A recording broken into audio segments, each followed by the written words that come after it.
Parliamentary party మీటింగులు జరుగుతాయి. ప్రతి పార్టీకి, కాంగ్రెస్ పార్టీకి జరుగుతుంది, బీజేపీకి జరుగుతుంది. ఎన్నడన్నా ఒక్కరోజు గత 10 ఏళ్లలో వాళ్ళ పార్లమెంటరీ పార్టీ మీటింగ్లో తెలంగాణ అన్న పదం వినబడ్డదా? దయచేసి ఒకసారి ఆలోచించాలని చెప్పి కూడా నేను కోరుతా ఉన్నాను. తెలంగాణకు న్యాయంగా దక్కాల్సినవి దక్కనప్పుడు, అన్యాయం జరిగినప్పుడు అడిగేది, ప్రశ్నించేది, కలబడేది, నిలబడేది మళ్ళీ కేసీఆర్ దళం మాత్రమే, బీఆర్ఎస్ దళం మాత్రమే, వినబడేది మళ్ళీ కేసీఆర్ గళం మాత్రమే అనే మాట నేను అందుకే మీకు విజ్ఞప్తి చేసేది.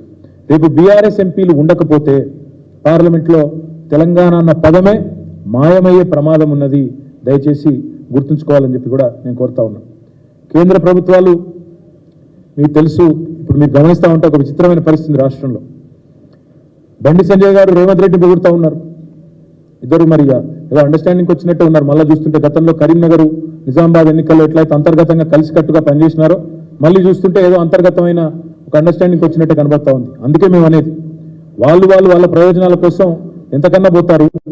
కానీ తెలంగాణ ప్రయోజనాలు కాపాడాలి అంటే, తెలంగాణ ప్రయోజనాలు ఢిల్లీలో తప్పకుండా అక్కడ ఉండే విధంగా పనిచేయాలి అంటే ఆ పని కేవలం బీఆర్ఎస్ ఎంపీలు చేయగలుగుతారు తప్ప ఇంకెవరి వల్ల కాదు. అందుకే కేసీఆర్కు బలం ఇద్దాం, పార్లమెంట్లో తెలంగాణ గలం వినిపిద్దాం, గులాబీ దళాన్ని పార్లమెంటుకు పంపుదాం, ఢిల్లీలో తెలంగాణ బలాన్ని మళ్ళొకసారి పెంచుకుందాం. అదేవిధంగా తెలంగాణ అస్తిత్వాన్ని కూడా, గౌరవాన్ని కూడా కాపాడాలి అంటే తప్పకుండా మరి ప్రజలకు నేను విజ్ఞప్తి చేస్తా ఉన్నా. మొన్న జరిగింది సరే, అక్కడ చిన్న కారణాలు అవన్నీ కూడా సమీక్షించుకుంటున్నాం. ఏవైతే మార్పులు చేర్పులు పార్టీ చేసుకోవాలో అవన్నీ కూడా చేసుకుంటాం. మా వల్ల జరిగిన చిన్న పొరపాట్లు, చిన్న లోటుపాట్లు వాటన్నిటిని కూడా సరిదిద్దుకునే దిశగా మేము కూడా మా పార్టీలో అంతర్గతంగా కార్యాచరణ కూడా మేము మరి ప్రారంభించుకున్నాం. తప్పకుండా ఆ కార్యక్రమాన్ని కూడా రాబోయే రోజుల్లో ఆ ఫలితాలు కూడా మీరు చూస్తారు. కానీ ఇక్కడ తెలంగాణలో ఒక విచిత్రమైన పరిస్థితి. గత నెల రోజులుగా కొత్త ప్రభుత్వం ఏదైతే వచ్చిందో మరి అధికారం కోసమేమో అడ్డగోలుగా హామీలు ఇచ్చినారు. నోటికొచ్చిన హామీలు 420 హామీలు, 1-2 కాదు, 420 420 హామీలు, బ్రహ్మాండమైన హామీలు, 1-2 కాదు ఇచ్చి ఆల్రెడీ ఎత్తగొట్టే పని మొదలు పెట్టినారు. మీరు చూస్తూ ఉన్నారు.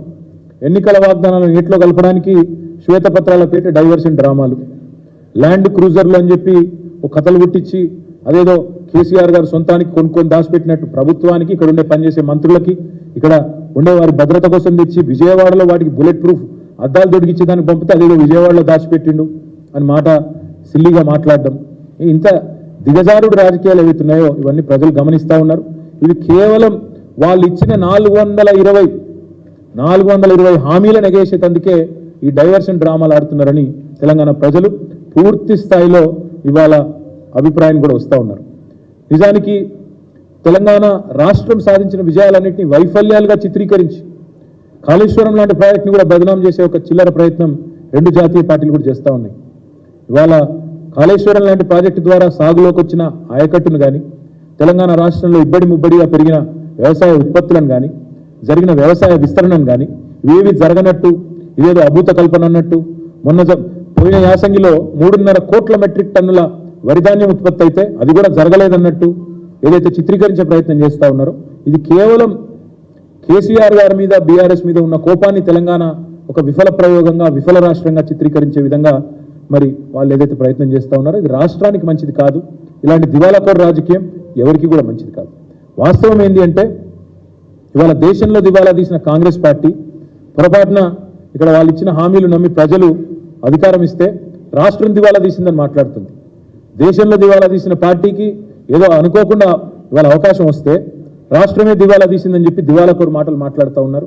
ఇది మంచిది కాదు. అందుకే తెలంగాణ ప్రజల్ని కోరేది బీఆర్ఎస్ దళం ఉంటేనే, బీఆర్ఎస్ గలం ఉంటేనే తెలంగాణ ప్రయోజనాలు ఢిల్లీలో పరిరక్షించబడతాయి. కాంగ్రెస్ వాళ్ళకి అప్పచెప్తే అక్కడ ఉండే 50-60 మంది ఎంపీల్లో వీళ్ళు కూడా ఒకరో ఇద్దరు పోయి ఆడ కూర్చుంటారు.